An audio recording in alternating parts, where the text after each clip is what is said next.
Louvado seja o teu nome, Pai, pela tua graça, pelo teu sustento, pelos teus livramentos e pela viabilidade da vida. Sobrecarrega o nosso coração e a nossa alma, mediante o sopro do teu cício suave dentro de nós.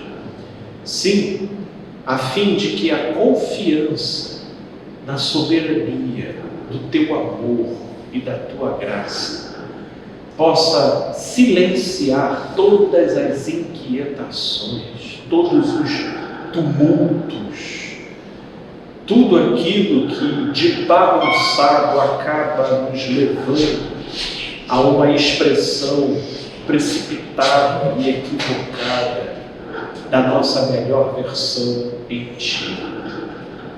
Pai de amor, te colocamos em Tuas mãos, o paizinho do Bruno, abre-lhe o entendimento, sim, que o seu próprio corpo lhe seja o porta-voz da graça e do Teu amor, por caminhos que a nossa lógica linear por vezes não consegue entender e explicar, mas que o Teu Espírito sabe de todas as coisas e sabe o que faz, e nisso confiamos, desde já te sendo gratos, ó Deus, pela boa recuperação que Ele tem tido, e que assim continue, meu Deus.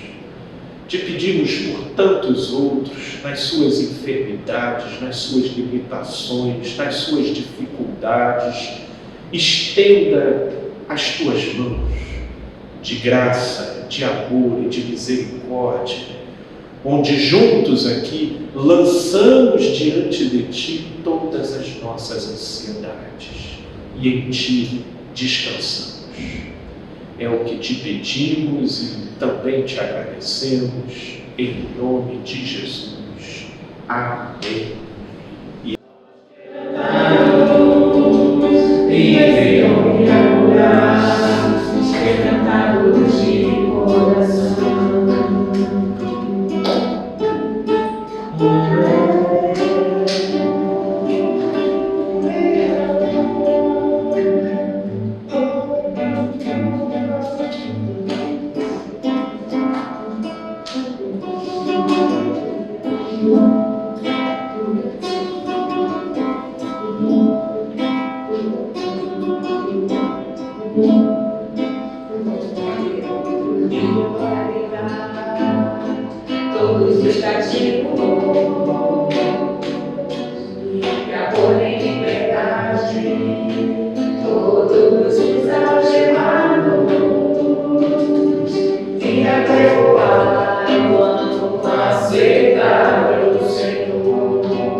de justiça, lutados pelo Senhor, para a sua glória.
A fim de que se chame a fim de que se chame trabalho de justiça.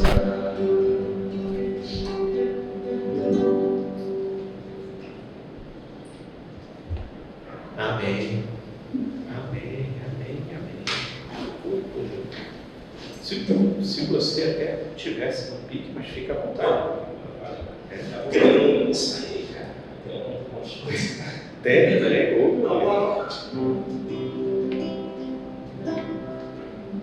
Só eu preciso puxar ela. Ih, rapaz, você é tão sabe tudo. Mas a gente pega a letra, calma. Calma, serena.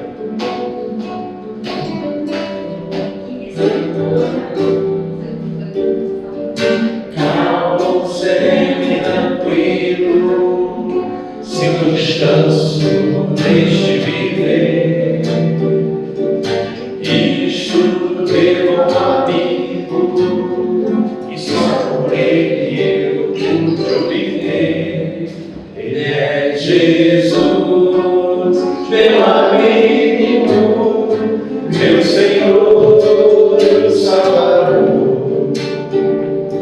Só por ele ganhei a vida eterna com Deus.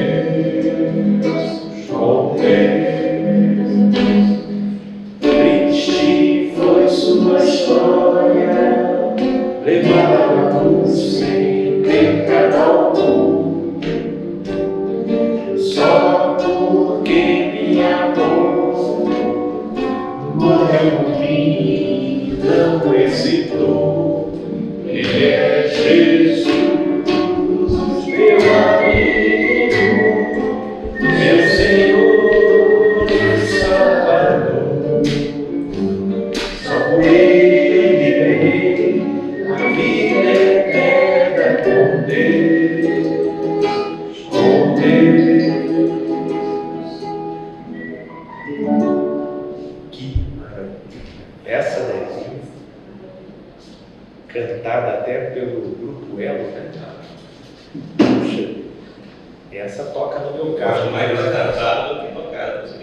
Agora, depois a gente vai para Gálatas capítulo 5 e depois a gente vai para 2 Timóteo, no capítulo 3. Mas antes da gente fazer esse passeio, deixa só eu... Bom dia, amigos queridos aqui do Instagram. Hoje começando um pouquinho mais cedo do que o comum. Em geral, a gente só está olhando aqui a partir de meio-dia, mas hoje são 11h10 ainda. Meu Deus, vou me sentir confortável para a gente falar, para a gente ir um pouquinho além. Podcast. Né? Isso. Eu estou assustando muita gente aqui que eu estou falando, mas a gente vai procurar manter aí no tempo usual do que a gente costuma fazer. Todos sejam bem-vindos. Estamos aqui na nossa reunião na Penha, na Avenida Braz de Pina 854. Nosso prédio onde a gente se reúne fica em frente à estação do BRT da Praça do Carmo. Em geral, todos os domingos, às 10 horas da manhã, a gente tem se reunido aqui. Bom dia, querida Valquíria, é a Valquíria que está aqui. Bom dia, querida, saudades de você, viu? Manda um beijão para sua irmã, para o David, para todos aí, viu? Coisa boa. Vamos juntos, gente, nós vamos falar sobre como distinguir saúde de doença em tempos de dissonância cognitiva, né? E bom dia também, bom dia, querida Eni, e bom dia a todos os que estão chegando, fiquem muito à vontade, viu? Mas eu creio que antes de a gente falar sobre saúde e doença, acho que seria legal nós conceituarmos dissonância cognitiva, né? Dissonância cognitiva foi um termo emplacado por um psicólogo americano e que, mediante algumas pesquisas, ele constatou pelo menos 3 dimensões dentro da gente, na nossa subjetividade, que interagem entre si e que podem se desalinhar pelos mais diversos motivos. O primeiro deles seria o sentimento, as sensações, o nosso campo afetivo. O segundo, a razão, né? O nosso raciocínio, o nosso pensamento. E o terceiro, o comportamento, as nossas ações, né? A ação propriamente dita, né? Portanto,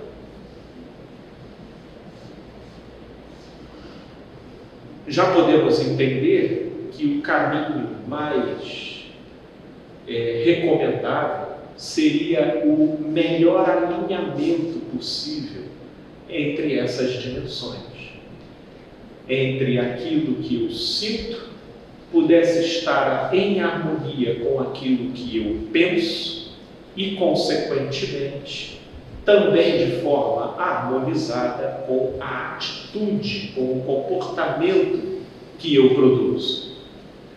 Mas na existência nesse mundo pós-Éden, algo se desalinhou, né? E a gente voltando lá para o Éden, a gente pode ver nuances de um desejo que pulsava na direção contrária àquilo que o pensamento já concebia. O pensamento, ele já concebia que, a partir de um enunciado proveniente de Deus, de que não era permitido comer um determinado fruto. Então, o pensamento já era habitado por essa proposta, mas, inflado pelas circunstâncias, pela curiosidade, pelo próprio desejo, houve um impulso, houve um sentimento que pulsou na direção de nulificar aquilo que já habitava o pensamento e culminou na produção de um comportamento desalinhado com o pensamento. E ali, essa configuração esquelética, psicológica, fez um crack, quebrou. E no que quebrou, nós nos tornamos herdeiros desse crack, entendeu? Onde, uma vez quebrado, foi no curso da história sendo feito todo um trabalho para a recalcificação dessa estrutura. Mas o máximo que a gente foi conseguindo foram reaproximações. Porém, a medicina mais ostensiva na direção da recuperação daquilo que em nós se distorceu essencialmente foi por intermédio da vida e obra de Jesus, que se fez luz para os homens. Luz para os homens. Isso porque, durante muito tempo, a nossa própria dissonância nos foi inconsciente. E nós vivíamos debaixo de uma esquizofrenia funcional, onde, de fato, o tico não se comunicava com o teco, e produzindo como resultado final comportamentos completamente contraditórios à proposta consciente que se tinha de orientação em relação às coisas. Nesse tempo de neblina e obscuridade da compreensão dessas engrenagens, do modo como elas nos controlavam, foram figuras consideradas profetas que faziam as denúncias e tentavam alinhar. Assim, olha, vocês são um povo escolhido. A proposta é de que vocês não ajam dessa maneira. Se vocês continuarem se promiscuindo dessa forma, isso vai intensificar o desalinhamento e vocês vão perder a substância enquanto nação. Isso vai fragilizar e nos tornar mais vulneráveis para povos estrangeiros que vão vir aqui, vão dominar a gente e a gente vai sofrer severamente por isso. Mas os profetas eram ouvidos de maneira alguma. A uns eles mataram, a outros perseguiram e a outros cerraram no meio. Aí vem a luz dos homens. E a luz dos homens, ele vem aprofundando ainda mais a coisa. Mas também não suportaram a luz dos homens. Porque Jesus, ele vai dizer que, e ele vai demonstrar que é a luz e que é a verdade, a maior medicina para a nossa dissonância cognitiva. Sim, para aquilo que se desalinha dentro da gente. Portanto, eu creio que já ficou claro que a dissonância cognitiva é um desencontro, é uma contradição das dimensões essenciais daquilo que constitui o nosso ser e a nossa subjetividade no mundo: pensamento, afeto, comportamento. E como que esses três elementos se comunicam e interagem sobre si. Não havia ainda esse conceito, e que com todas essas nomenclaturas o benefício é a possibilidade de visualizarmos o fenômeno de forma mais clara. Mas mesmo não havendo ainda essa nomenclatura, e é aí que nós vamos para Romanos, no capítulo 7, Paulo ele já visualizava o fenômeno, E ele vai traduzir a coisa da seguinte forma: não é possível, em primeiro lugar, a gente falar aqui, a gente constatar um desalinhamento sem que haja, por conseguinte, um prumo.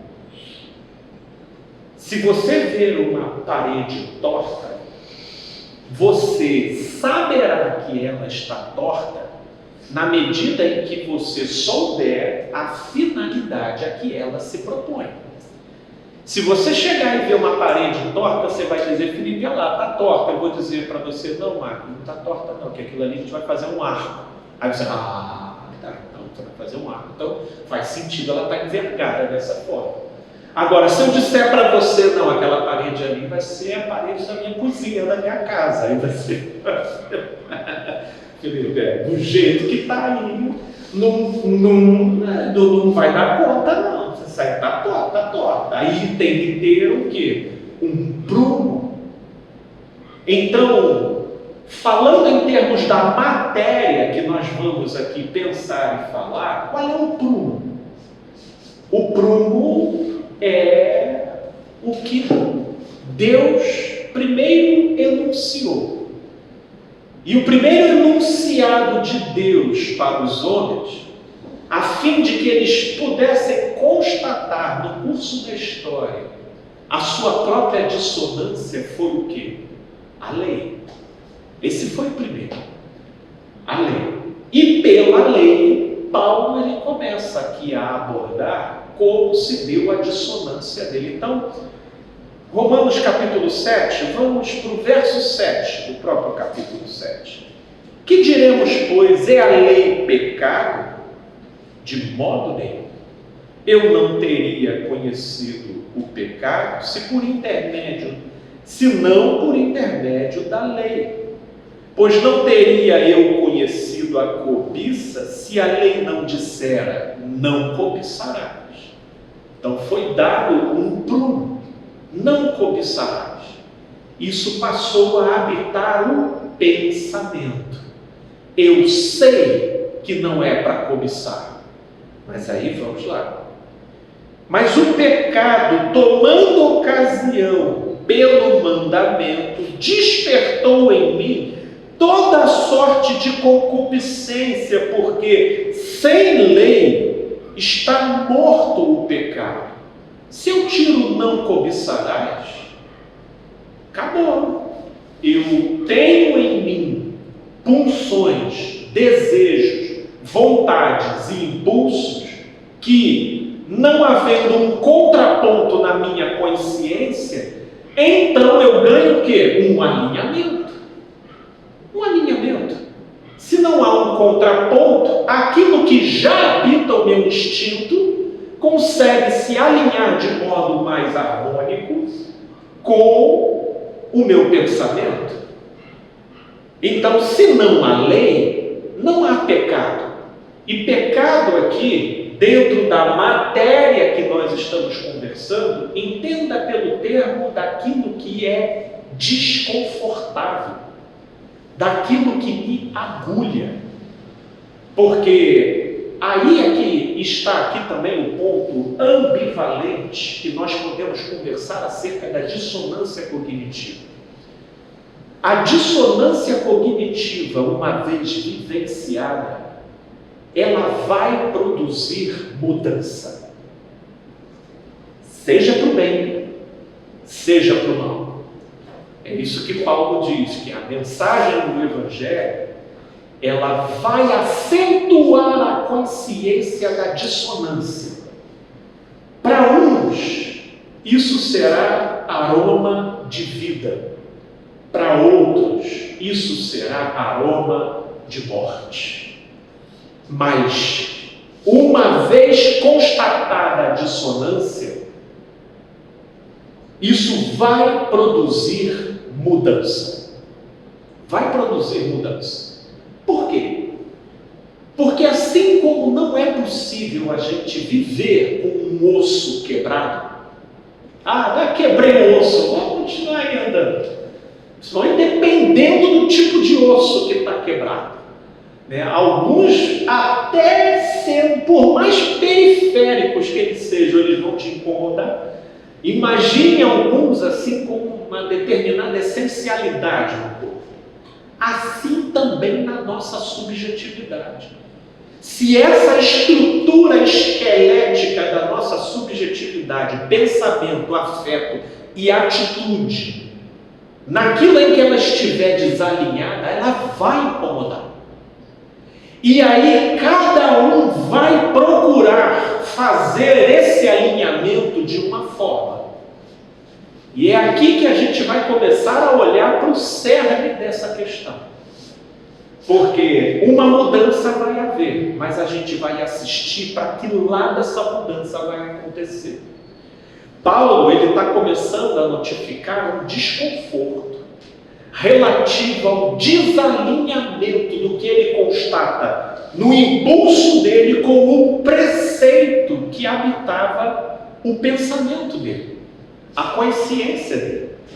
Então, outrora, sem lei eu vivia, mas sobrevindo o preceito, reviveu em mim o quê? A crise, o conflito, o pecado, o desconforto, porque o preceito denunciou em mim a dissonância, o desalinhamento, o osso quebrado, E ele poderia concluir duas coisas, pelo menos, basicamente. Ou isso não é para mim, ou miserável homem que sou, quem me livrará deste corpo de morte? Mas ele vai continuando aqui e vai descrevendo. Porque o pecado, prevalecendo-se do mandamento, pelo mesmo mandamento me enganou e me matou. Olha que interessante. Paulo está há 2000 anos antes da psicologia. Você vê assim o nível de percepção, de ele olhar e fazer uma descrição dos elementos em conflito dentro dele. Verso 12. Por conseguinte, a lei é santa. Paulo está dizendo, olha, eu não vou mexer na lisura do preceito. O preceito eu sei que é bom. É bom. Só que esse movimento de Paulo, ele já aponta para a probabilidade do efeito que isso vai se realizar na vida dele. Porque a dissonância, ela vai produzir, a consciência da dissonância, ela vai produzir mudança. Mas há aqueles cuja mudança será produzida sem que eles deixem de atribuir validade para o preceito, e haverá mudança daqueles que vão relativizar o preceito para enaltecer a sua própria pulsão, o seu próprio desejo e o seu próprio impulso, ou a produção das suas próprias atitudes. E é aqui que a gente tem que começar a entrar atento por esse corredor que nós estamos procurando observar. Acaso o bom se me tornou em morte? Verso 13. De modo nenhum. Pelo contrário, o pecado, para revelar-se como pecado, por meio de uma coisa, a incoerência para se provar e se constatar como incoerência, por meio de uma coisa boa, produziu em mim desânimo, produziu em mim estresse, produziu em mim conflito, produziu em mim a morte. Ok? A fim de que, pelo mandamento, se mostrasse sobremaneira maligno, se mostrasse sobremaneira diabólico, que vem do grego diabolos, que significa dividido. Dividido. Portanto, porque bem sabemos que a lei é espiritual, eu, todavia, sou carnal, psíquico, meramente pulsional, vendido à escravidão do pecado, porque nem mesmo compreendo o meu próprio modo de agir, pois não faço o que prefiro, e sim o que detesto. Essa é uma constatação que qualquer análise interior honesta vai averiguar isso. Só que, gente, é insuportável viver em constante estado de dissonância cognitiva. É insuportável você ter um preceito no pensamento que rivaliza com a pulsão das emoções e do afeto, e que, por consequência, produzem comportamentos completamente contraditórios ao preceito que habita no seu pensamento. Então, chegamos num limiar que nós vamos ter 3 caminhos aí. Ou a pessoa compatibiliza o seu comportamento com o preceito, harmonizando o seu afeto com ele, ou a pessoa não desfaz o valor do preceito, mas cria uma bifurcação no seu próprio comportamento para ali gerar disfarces e hipocrisias, onde uma dada persona ela é representante do preceito e uma outra dada versão vivenciada na sombra, ela dá vazão àquilo que predomina no afeto e nos sentimentos, que é o que está desalinhado. Ou chega um momento que essa pessoa relativiza o preceito, com falas como: eu não sou Jesus, eu não sou os apóstolos, eu não sou, você é o quê? Quer ser mais santo que a Bíblia? Entendeu? E aí ele legitima a distorção dos afetos e ainda chama isso de honestidade e sinceridade. Eu, pelo menos, sou sincero.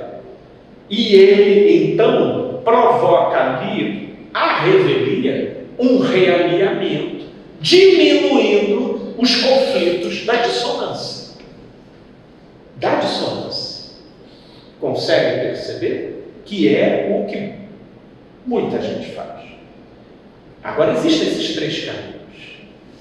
O fato é que, de uma certa forma, eu creio que quem recebe o preceito como formação da sua visão de mundo, ou seja, como aquilo que habita os seus pensamentos, em tese, o que ela mais gostaria foi o primeiro caminho que eu enunciei aqui, ou seja, o de compatibilizar os seus comportamentos com o preceito.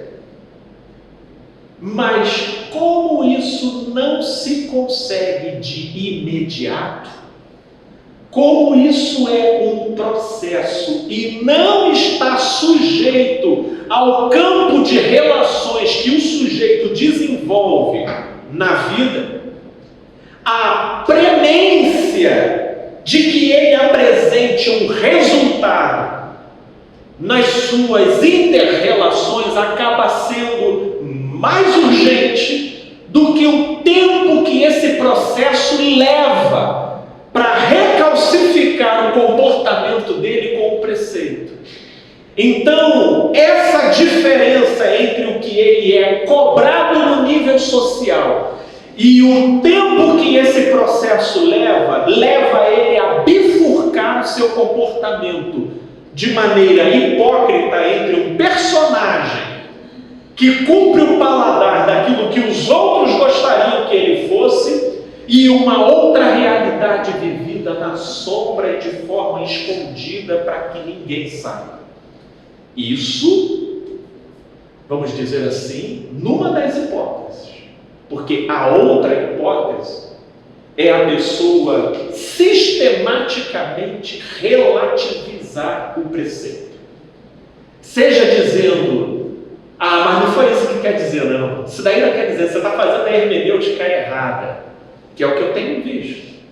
Tenho visto gente entrando aqui, lá em Mateus 5, e relendo o que Jesus quis dizer, como não resista ao perverso, amai os vossos inimigos. Eles estão fazendo a releitura de tudo. Porque o que eles estão fazendo? Relativizando o preceito, para diminuir o desconforto e o conflito da dissonância. Porque esse é um dos caminhos. A hipocrisia é um deles, ou o disfarce. E o outro caminho é a relativização do preceito, que na verdade foi até o caminho utilizado por Adão e Eva, não foi? O que a serpente foi fazer com Adão e Eva, se não relativizar o preceito? A serpente foi lá dar uma nova hermenêutica para Adão e Eva. Ele disse que não pode. Foi não pode mesmo. Ele está com inveja de vocês comerem isso daí. Aí Adão e Eva, que já tinham o desejo, eles não estavam desalinhados, mas o afeto estava ali, a pulsão estava ali. E aí eles falam, bem, esse pode ser um caminho onde a gente diminua o desconforto desse desejo. Aí eles vão lá e comem.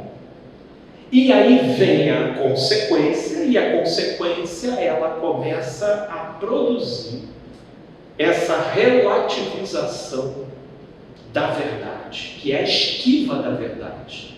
Porque quando a verdade se impõe, ou a gente mata no peito e diz, fiz, ou a gente faz o quê? Foi a mulher que tu me deste, foi a serpente que tu colocaste no jardim, né? Também foi essa opção que colocaram aí no governo. Foi isso, a gente começa, mas foi isso, foram vocês, porque foi você que falou, porque ninguém mata no peito quando a luz vem.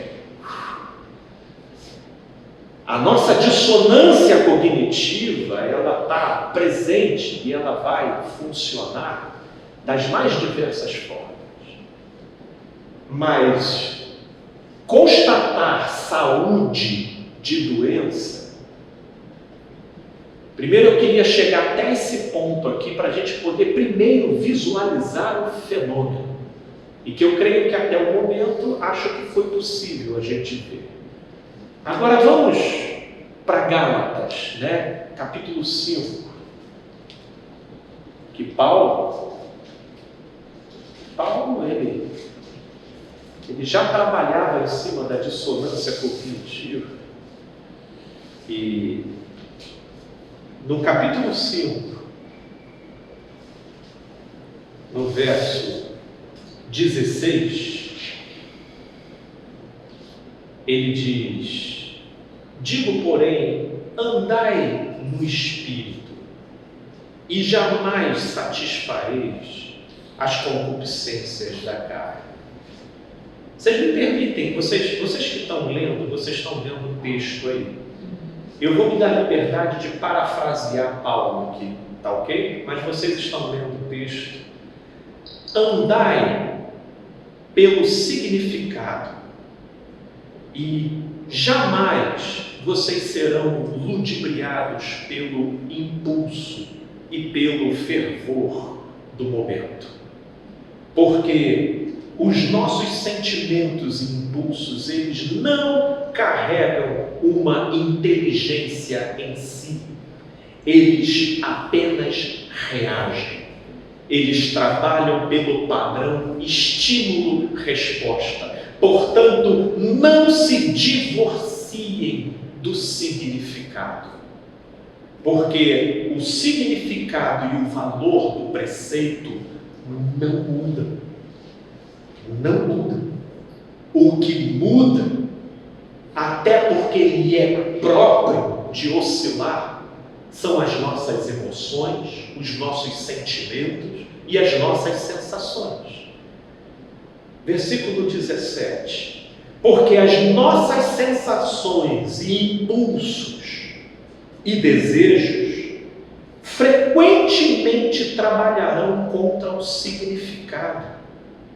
E o significado frequentemente se encontrará na direção contrária às sensações, aos impulsos e os desejos, porque eles são opostos entre si, para que não façais, para que a produção do seu comportamento acabe sendo sempre contraditória à proposição que habita a sua consciência.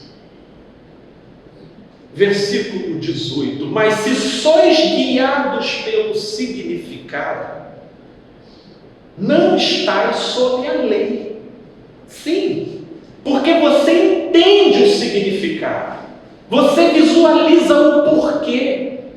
A lei, ela é impositiva, ela não dá razões, ela simplesmente impõe. Mas se você entende o significado, se você visualiza o benefício, então você não está sob a imposição. Ora, as obras dos impulsos, as obras das sensações e dos desejos são conhecidas e são prostituição, que é quando o sujeito só pensa no sexo, é a impureza, que é quando o sujeito vê desconfiança em tudo, que é a famosa perspectiva conspiratória, a lascívia, que é quando o sujeito já vê o outro como uma alcatra andante. Você já viu picanhas andantes? Se você está nesse nível de ver picanhas andando na rua, a lascívia já cometeu o olhar. A idolatria, que é quando toda a sua energia se concentra numa dada direção de algo que vai morrer e ficar nesse mundo, que é algo que não seja Deus, até porque até a ideia de Deus pode ser idolatrada. Porque você vai ver pessoas que, falando de Deus, elas matarão, elas agredirão, elas mentirão, porque esse Deus que supostamente ela serve é fruto de uma idolatria e não de uma relação. Portanto, idolatria, feitiçarias, que nada mais é do que as nossas superstições, que é quando a gente tira o pé do chão da realidade e começa a viver de imaginações, de mágicas, inimizades. Inimizade, então, a gente, as porfias, que são as disputas, de opinião, de conversa, de lacração, de papo. Essas são as porfias. Os ciúmes, está aqui o ciúme, então, porque os nossos melhores amores, se a gente for honesto, na verdade são expressões romantizadas de posse. É meu. E o ciúme está ali. Quando chega perto, quando fala, quando sorri, quando faz demais. E o ciúme está ali porque é meu. Os ciúmes, as iras, sim, as explosões, aquelas explosões que te levam ao descontrole, que te levam a aquelas expressões completamente desgovernadas, cuja tentativa de amealhar razão para justificar sempre vai deixar uma certa dissonância da descompensação entre o comportamento produzido e o preceito que você carrega na consciência.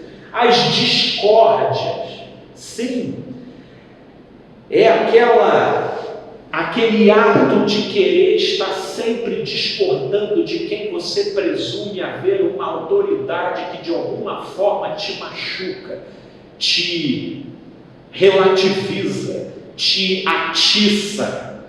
Então, as discórdias, as dissensões, as facções, veja que isso tudo aqui, Paulo está falando de propensões, daquilo que na linguagem bíblica é tratada pela nomenclatura de carne. São as disposições psíquico-animais, instintivas, falando numa linguagem mais psicologizada, e que pulsam dentro da gente. Isso daqui que está sendo falado habita a todos nós. A todos nós. Todos carregamos essas propensões.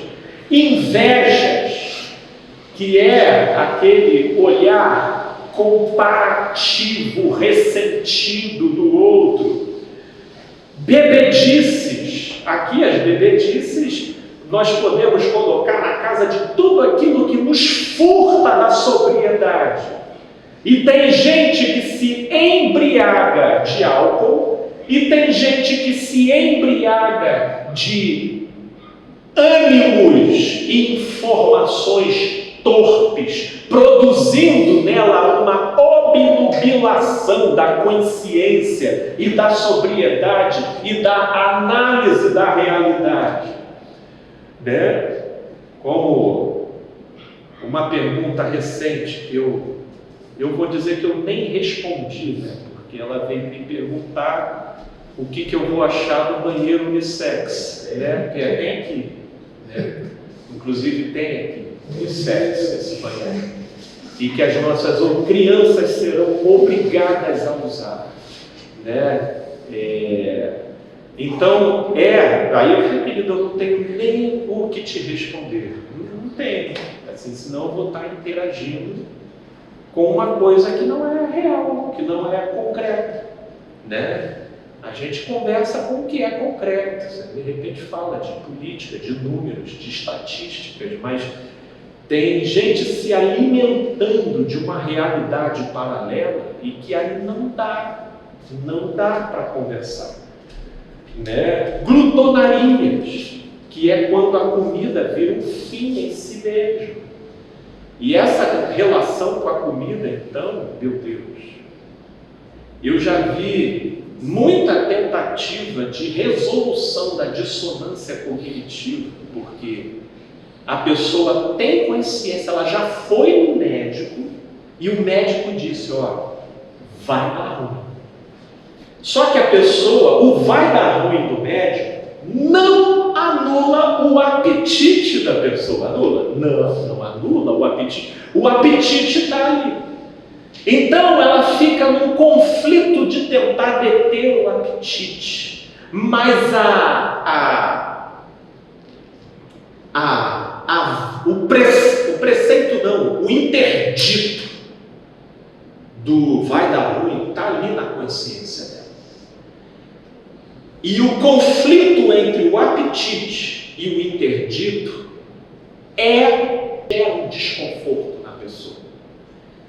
Que aí aqui vai entrar de duas uma. Ou essa pessoa vai ter uma vida altamente equilibrada de dia, diante de todos, só comendo folhinhas, cenourinha e pepino, e chegar de madrugada, quando todo mundo estiver dormindo, a barra de chocolate, o bolo de chocolate, como que por encanto desaparecerão da geladeira, que essa é uma forma dela diminuir a dissonância.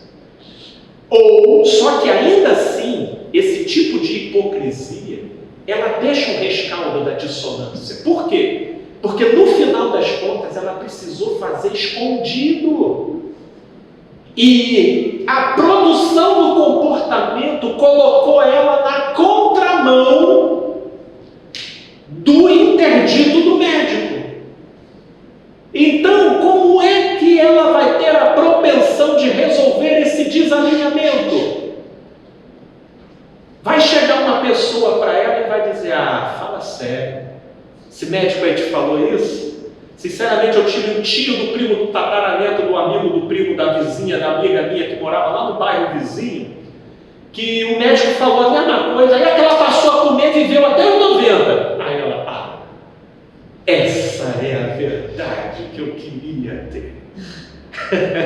Ela relativizou o quê? O interdito. E aí validou o quê? O que Paulo está chamando aqui de glutonaria, mas glutonaria é uma palavra muito feia, então vamos chamar de apetite, porque comer é bom, meu Deus do céu, e a gente começa a enfeitar o nosso pavão. É ou não é assim que funciona a nossa pessoal resolução de nossa dissonância cognitiva? É assim. E aí vem as glutonarias e coisas semelhantes a estas, a respeito dos quais eu vos declaro, como já outrora vos preveni, que não herdarão o reino de Deus os que tais coisas praticam. A essa hora, tem gente que está tentando resolver a sua dissonância cognitiva pensando assim: ele falou da comida, eu quero ver se ele é perfeito. Tem alguma coisa que esse cara aí faz. Com certeza é, porque o que ele está tentando fazer? Relativizar o conceito, relativizar o preceito. E quando não é, o cara segue nessa mesma esteira e não é possível relativizar o preceito. Porque com Jesus tentaram fazer isso o tempo todo. Tentaram. E mestre, Samuel, é lícito dar tributo a César? Eles tentaram fazer de tudo para Jesus soltar uma vírgula. Mas Jesus ainda falou: quem de vós me convence de pecado? Não tinham. Aí fizeram o quê? Vamos matar. Porque não dá para suportar essa dissonância. Essa luz aqui mostrando que a gente está torto. Está torto. E fenomenologicamente, todo aquele que cumpre essa função de iluminar e denunciar a distorção, aqueles que não querem compromisso com o preceito, mas buscam apenas harmonizar, fazer uma conciliação entre o seu impulso e o seu desejo e o seu comportamento, ainda que na total perversão e comprometimento do preceito, esses daí, eles vão perseguir e vão matar todo aquele que cumprir a função de luz em relação à prevalência e à superioridade do preceito. Isso vai ser um fenômeno constante, porque, continuando aqui, Paulo fala, verso 22, mas o fruto do Espírito é amor. Opa, já é diferente. Amor. E aqui nós não estamos falando de um romance, nós não estamos falando de um filme hollywoodiano, nós estamos falando aqui do amor conforme Jesus amou, onde mesmo sendo contrariado, mesmo sendo ofendido, mesmo sendo relativizado, sendo ele quem era, tendo ele poder para fazer cair fogo do céu e consumir quem quer que seja, ele simplesmente decidiu utilizar tudo aquilo que ele tinha e podia para o bem. Você não vê Jesus de romanticismo e simples. Gente, eu amo todos vocês. Mas vê Jesus no Sermão do Monte fazendo assim, coraçãozinho para todo mundo. Você não vê Jesus com as estereotipias embabacadas do amor. Mas você vê ele amando, fazendo bem. O tempo todo. Amor, alegria, um bom fruto, paz, longanimidade, longo ânimo, benigno, bondade, fiel, mansidão, domínio próprio. Veja que são prerrogativas que, para o sujeito viver, ele precisa compatibilizar impulsos, desejos e pulsões ao preceito. O alinhamento é interno.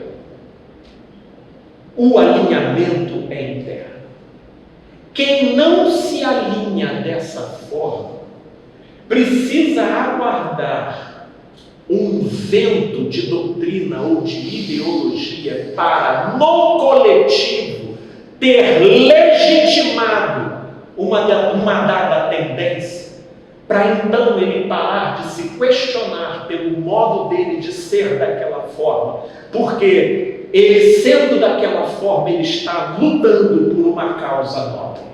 Aí ele relativiza o preceito e se aperfeiçoa numa versão altamente danosa para ele mesmo e para os que rodeiam.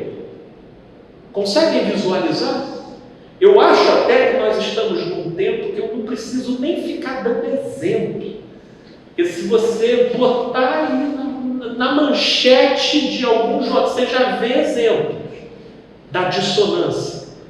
Não tanto da dissonância, tá? Porque eu acho que quem está na dissonância ainda está a um passo da vida. O que nós estamos assistindo são orientações sistemáticas de resolução da dissonância. O que nós estamos vendo são pessoas resolvendo a sua própria dissonância by yourself, por elas mesmas.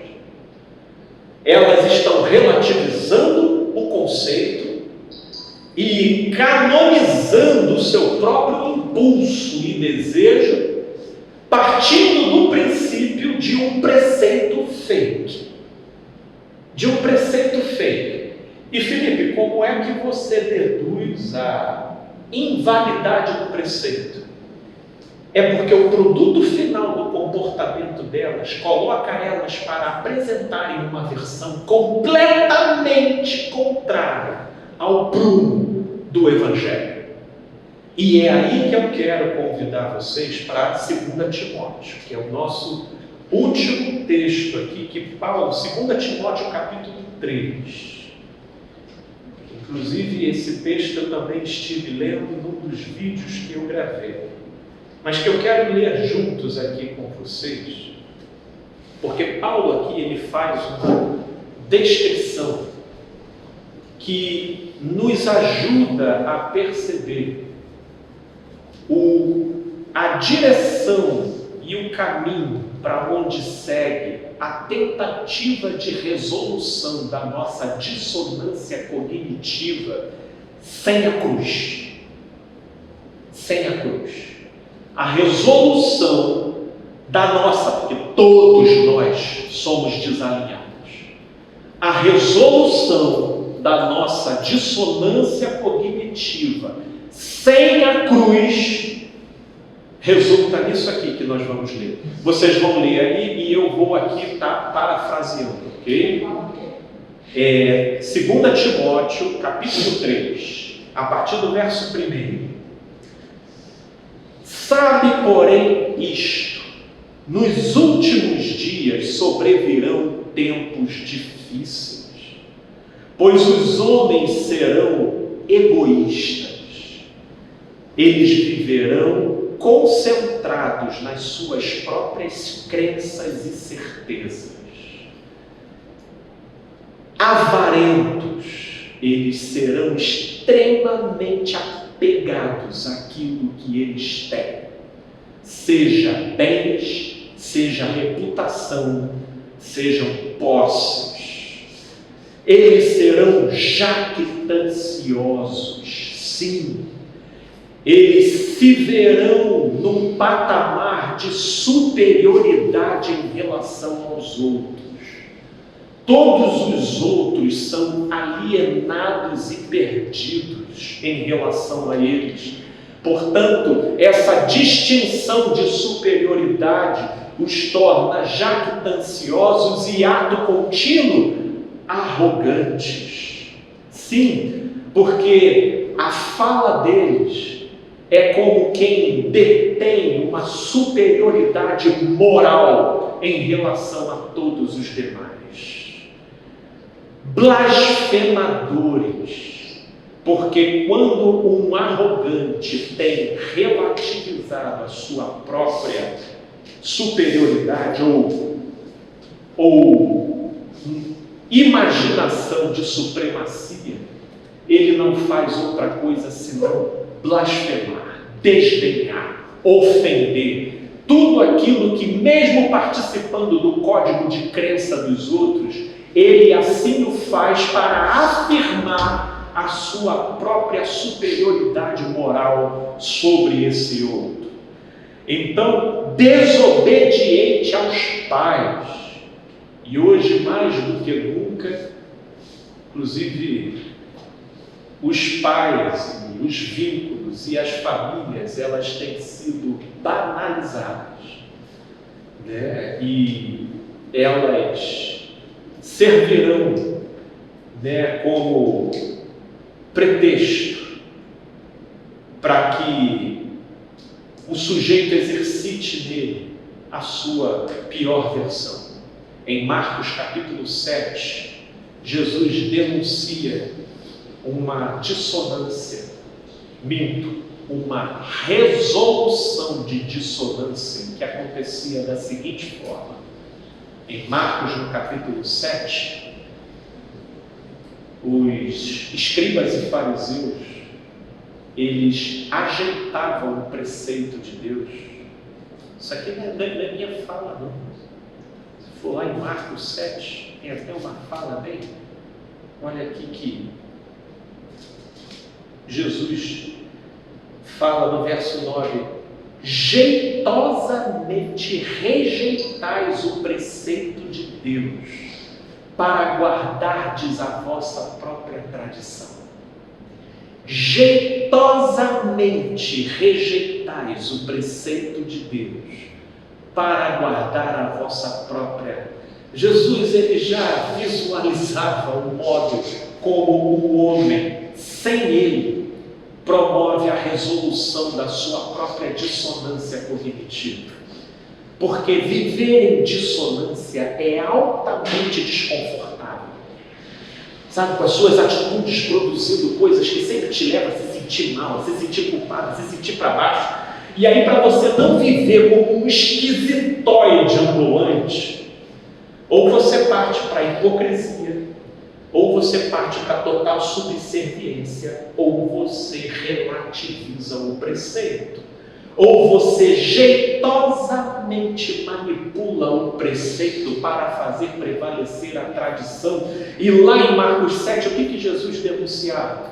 Que os escribas e fariseus, em relação às suas posses e os seus bens, deixava pai e mãe passando fome em casa e reputavam os seus próprios bens como corban, ou seja, como aquilo que é devido ao Senhor. Como aquilo que é devido ao Senhor. E eles assim então faziam, vivendo, resolvendo a sua dissonância cognitiva. Portanto, o que significa resolver a dissonância cognitiva? Fazer sem sentir culpa. Então eles deixavam pai e mãe passando fome em casa para dar o que era devido ao Senhor sem culpa. Para onde isso nos leva? Resolver a nossa dissonância cognitiva sem o Evangelho nos torna uma fábrica de psicopatas. Porque a gente interrompe a culpa que seria devida a nos aproximar do que é sensato conforme o Evangelho. E aí eles literalmente levavam a ignorar os pais, enquanto reputavam os seus próprios bens como corban. E recentemente, eu estava vendo um dos milhares de vídeos que me chegaram.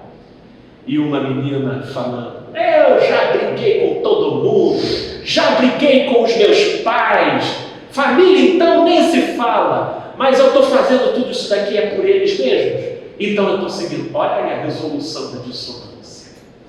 Eu briguei, isso me causa culpa. Mas eu não tenho como fazer isso e ficar com culpa, porque isso vai tirar a substância da minha garra e do meu ânimo que eu preciso para poder ficar nessa campanha. Então eu preciso resolver essa dissonância. Como que eu vou resolver? Eu estou fazendo isso por eles. E aí ela resolve a revelia, a sua própria dissonância. Voltando aqui para 2 Timóteo, tornando-se desobediente aos pais.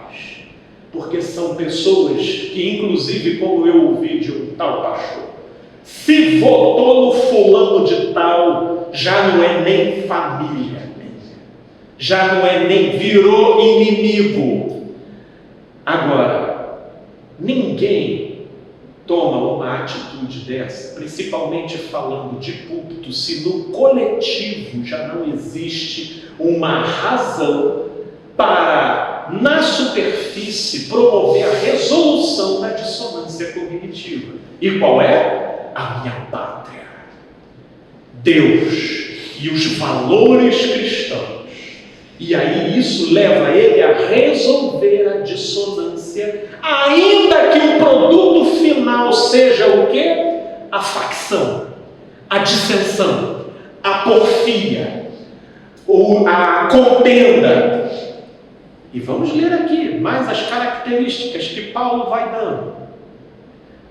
Desobediente aos pais, sendo, portanto, ingratos, porque toda rebeldia gratuita, ela vai passar por uma cota considerável de ingratidão, sobretudo por inúmeras coisas, que por mais ruim, difícil, complicado que a gente possa reputar, o que nos salva do ressentimento e da mágoa é a capacidade de ainda assim enxergar gratidão. Mas eles vão se tornando ingratos e, portanto, irreverentes. Já não possui reverência por nenhuma solenidade, nenhum respeito, por nenhuma conjunção. O que pulsa dentro deles fala mais alto, então eles acabam se tornando atrevidos, intrometidos, inconvenientes. Verso 3, desafeiçoados, já não há afeição, uma afeição onde você perceba neles algo correspondente ao Evangelho, mas eles ficam desafeiçoados, ou seja, a impressão que você tem é que você pode esperar tudo dessa pessoa. Você cruzes, credo. Isso aqui é uma dinamite com o pino para fora, meu. Se você passar e pisar mal pisado, isso explode, meu Deus. E o Munhá interior saiu. Ele veio para fora. Eu saí do carro com uma atitude extremamente agressiva. E comecei a apontar para a cara daquele cara: você está maluco? Você não me viu aqui? E o cara tentando falar comigo de boa e tudo mais, mas num momento de segundos eu me dei conta do que eu estava fazendo. E na hora você dá aquela respirada aí, olha aquele negócio. E eu entrei dentro do carro, fechei a porta e fiquei ali dentro. E obviamente, o que aconteceu ali? Uma dissonância cognitiva. Porque eu produzi, eu tenho meio mundo de gente que me segue pensando que eu sou um monge, né? E o que aconteceu ali? Né? O monge foi fazer compras no Iguatemi e me deixou sozinho dentro do carro. E aí, o que veio para fora? Veio o Munhá, né? Munhá veio e eu segurando. E aí, o que você quer pensar nesses momentos? A primeira coisa que você tende a fazer é relativizar o princípio. E como que a gente tende a fazer isso? Generalizando. Todo motorista de ônibus é o quê? Felipe, você não é o primeiro nenhum. Todo motorista... Não vou. Eu estou lidando com um ser humano e ele está sentado aqui. E é um ser humano que possivelmente não tem a luz que você tem. E não enxerga as coisas que você enxerga. Então, para. Só que aí você tem que provar o quê? Um azedo. E eu vou dizer para vocês, é mas é um azedo que me torna humano. É um azedo que não me desumaniza. É um azedo que faria eu passar uma vergonha, mas essa vergonha é o que me torna um discípulo do Evangelho. É o que me distancia de me tornar um atrevido, um cruel, um implacável, que do ponto de vista da sensação seria o mais confortável. Como seria confortável eu sair dali dizendo: motorista de ônibus nenhum presta, né? Ou de uma pessoa na janela, eles sempre fazem isso, não é verdade? Pô, eu faria pior. E aí você sai como dali? Justificado pela ideologia do momento. Mas eu subi os vidros e eu levei com dignidade e entendimento a minha vergonha e a minha culpa, não permitindo que isso me afogasse e me acachapasse, mas permitindo que isso cumprisse o seu próprio ciclo dentro de mim, porque é isso que me humaniza. E podendo enxergar, você então vai detectando se esse pensamento é tudo motorista de ônibus, se insinuou na minha mente, então isso significa o quê? Que eu estou olhando essas pessoas com superioridade. Olha a arrogância aí. Então, para esse tipo de coisa funcionar no meu automático, meu Deus, eu preciso enxergá-los de uma outra forma. E aí você começa a esquadrinhar e a trabalhar e a desmantelar a arquitetura sutil da formação de certas conjunções entre pensamentos e sensações que, quando se externalizam no seu comportamento, produz a dissonância cognitiva. A dissonância cognitiva todos nós temos, mas eu trouxe essa mensagem aqui para perguntar: como que cada um de nós estamos resolvendo as nossas dissonâncias? Você está resolvendo pela via da hipocrisia? Você está resolvendo na cruz? Fazendo gestão de certas culpas e vergonhas, não permitindo que elas te afoguem, mas se permitindo ao saudável desconforto, para que a sua atenção seja mobilizada a observar aquilo que você pode e deve melhorar em você, a fim de que a cada dia você se assemelhe mais a Cristo Jesus? Ou você partiu para a relativização do preceito? Não sou Deus, não sou Jesus, é ruim, comigo o buraco é mais embaixo. Meu pai foi assim, e nunca vi meu pai perder dinheiro, nunca vi minha mãe, com meu pai ninguém mexia, a pessoa tinha tudo medo dele. Então a sua referência é o seu pai. E aí as pessoas falam: mas Felipe, como é que as pessoas fazem e não sentem culpa? Porque ela está anestesiada por uma pseudo-resolução da sua dissonância cognitiva, o que para mim é o maior recurso de Satanás, porque ele coloca as pessoas para ficarem se exercitando na sua pior versão, moldando traços neurofisiológicos por um tempo decorrido. E meus amigos, quanto mais tempo você passa fazendo gestão de um tipo de comportamento, mais esse sentimento, essa pulsão e essa sensação está sendo moldada como mecanismo padrão do seu funcionamento psico-neurofisiológico. E se lá atrás houve um disparo psicológico para isso se desencadear dentro de você, chega um momento que você fica tão moldado por aquela coisa que aquele motivo pode até sair, que você vai viver expelindo isso para todas as direções. Por quê? Porque você ficou moldado com aquele tipo de reação e de comportamento. Então, passa a virar uma indústria da distorção. A resolução da dissonância cognitiva sem cruz é uma indústria de formação de zumbis e de pessoas distorcidas, porque elas passam a se exercitar na sua pior versão sem culpa, vivenciando o anti-evangelho em nome de Deus, se tornando o anticristo com a bandeira do evangelho. Com a bandeira do evangelho. Por isso é que eu concordo quando disseram que o anticristo será justamente um cristão.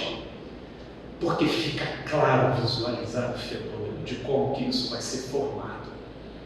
Porque é a dissonância cognitiva resolvida sem cruz. Sem cruz. Portanto, bem-aventurado você que ainda sente culpa, que ainda é envolto por um desconforto em relação a discrepâncias que brotam no seu comportamento. Porque para uns, sobretudo pelo modo como eles se distanciam da coerência e da verdade dos fatos, o encontro com a luz é causticante. E ao invés de ele crer no poder de Deus para perdoar e habilitá-lo a enxergar a sua própria verdade de frente, ele prefere se entregar ao compromisso de perverter e distorcer o preceito, fazendo o que Jesus fala aqui em Marcos 7:9. Jeitosamente rejeitais o preceito de Deus para guardardes a vossa própria tradição. Portanto, meus amigos, como distinguir saúde e doença em tempos de dissonância cognitiva? Não atentem para o preceito, visualizem os frutos. Pelos frutos os conhecereis. E não é por outra razão que eu comecei lendo aqui Gálatas capítulo 5, que é quando Paulo fala dos frutos da carne e dos frutos do Espírito. Tenha o sujeito a plataforma teórica política que for, direita, esquerda, centro, os frutos é o que determinarão a saúde ou a doença.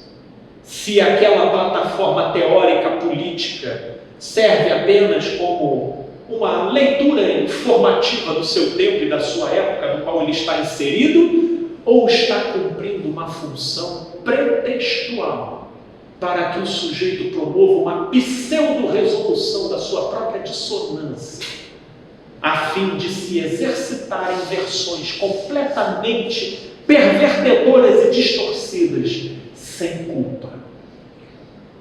Não é por outra razão que Jesus disse: eles vos matarão, pensando com isso prestar culto a Deus. Porque é isso que a resolução da nossa dissonância sem a cruz produz no nosso comportamento. E sem que nele seja despertado aquele dispositivo divino deixado para que a nossa queda não nos tornasse anjos caídos, que é a culpa, que é o remorso, que é a vergonha, que são todos aqueles elementos deveras desconfortáveis, mas que com a cruz de Cristo se tornam substrato, se tornam humus para o desabrochar da vida, da verdadeira transformação, conforme o Evangelho, dia após dia, de glória em glória, como diz Paulo, o apóstolo. Saúde e doença não está na proposta nas razões e nas teorias que você carrega, mas o quanto que você tem denunciado nas suas atitudes um alinhamento com o Espírito de Cristo, ou um alinhamento com aquele que veio matar, roubar e destruir, independente do pretexto. Creio que pode ficar claro. Meus amigos, eu peço de coração, porque no momento a febre é essa que nós estamos vivendo. Virão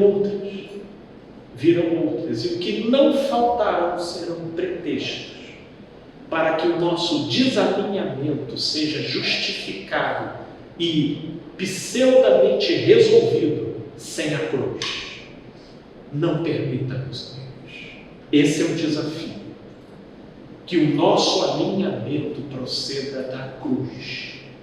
Ainda que isso nos relegue a termos que fazer gestão, vira e mexe, de uma certa cota de vergonha, de uma certa cota de culpa.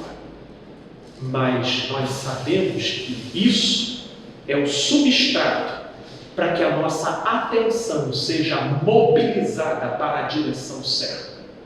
Que não é para a destituição de um governo maligno, não. É para a destituição de um eu que me envenena e que me mata.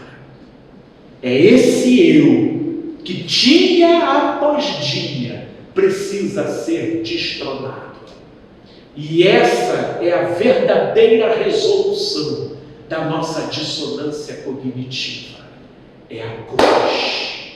Já estou crucificado com Cristo Jesus. E não vivo mais eu, mas Cristo vive em mim. E a vida que agora eu vivo na carne, eu vivo pela fé no Filho de Deus, que me amou e se entregou por mim. Essa é a resolução da nossa dissonância cognitiva.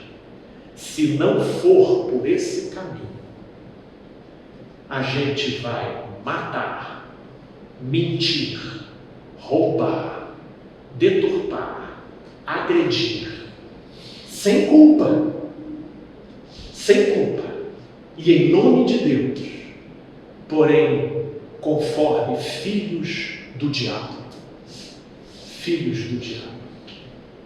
Espírito Santo de Deus, eu te peço, com todo o coração, nesses tempos onde o uso de termos e de palavras, ora são interpretadas como de direita, ora como de esquerda, os olhares e os ouvidos altamente tendenciosos por plataformas e ângulos interpretativos deturpados, onde a mensagem do teu Evangelho tem sido difícil de ser entendida e capturada.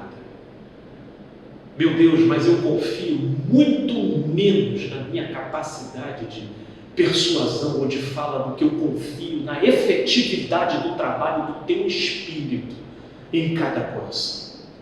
E é nisso que eu descanso. Descanso já de maneira grata, não só pela certeza de que o que aqui foi falado é Evangelho, mas na certeza de que o teu Espírito fará o trabalho em cada coração, ajudando-nos a ver aquilo que precisa ser mudado, sobretudo do lado de dentro, sem a eleição de bodes expiatórios para uma resolução da nossa própria dissonância à revelia da tua graça e do teu Espírito, mas que a tua luz produza vida, compreensão e libertação, a fim de que pessoas possam se conscientizar do significado e do peso de suas próprias atitudes, independente do pretexto ou da causa que estejam defendendo. Fala aos corações, encaminhe, meu Deus, aquiete ódios, mágoas, agressividades, que o teu Espírito possa falar com cada um. Esse é o meu desejo, em nome de Jesus. Amém, Senhor Jesus. E amém.